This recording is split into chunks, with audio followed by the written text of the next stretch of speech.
the membership operators and the identity operators. So these are the two operators remaining. So let's get to know about these membership operators. There are two types of membership operators in Python. One is in and not in. Okay, membership operators test for the presence of a variable value in a sequence data types. For example, string, list, tuple, etc. So the membership operators in Python are in and not in.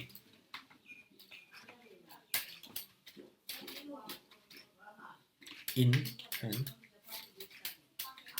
not in. So let's let's know what is in and how it is used. Let's know a simple example for this. A is equal to hello, B is equal to 25. List data type. List data type is equal to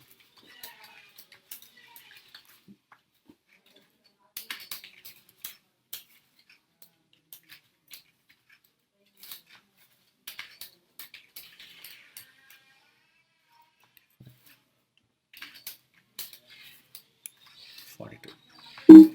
So we need to check whether A in list data type. Of course, the value of a variable a was hello. We are checking that whether this variable, whether this value hello exists in this list data type. Hello, of course, and hence it was printed as true. Similar with and also check with not in. A not in list data type.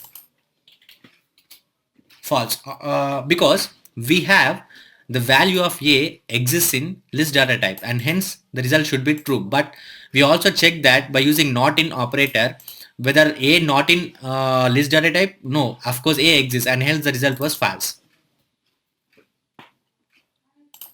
And the last operator and the last operator section in Python was identity operators. So what are the identity operators exist in Python?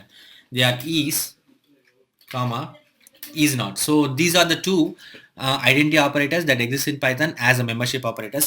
So let's see each an example for this. Apart from that, what is identity operators? Identity operators are used to compare memory locations of two variables or two objects. As we know, everything is an object in Python. So let's declare two variables. A is equal to 10, B is equal to 9, and let's check with the first operator is. Let's check whether x is y. X is b. I'm sorry, it's b. X is b. We have created two variables x and b, and we are checking that whether the memory location of x is same as the memory location of b. Whether 9 is whether 10 is 9, it should be false. Of course 10 is not 9. And next go with is not operator. X is not b. Of course the value should be true because 10 is not 9. True. So this is all about identity operators. So we came to know about different operators in this tutorial, like identity operators, membership operators, logical operators, bitwise, assignment, comparison, arithmetic operators. So this is all about operators in Python. We have also learned one example with each one of them. I hope this helped with some of your learning process.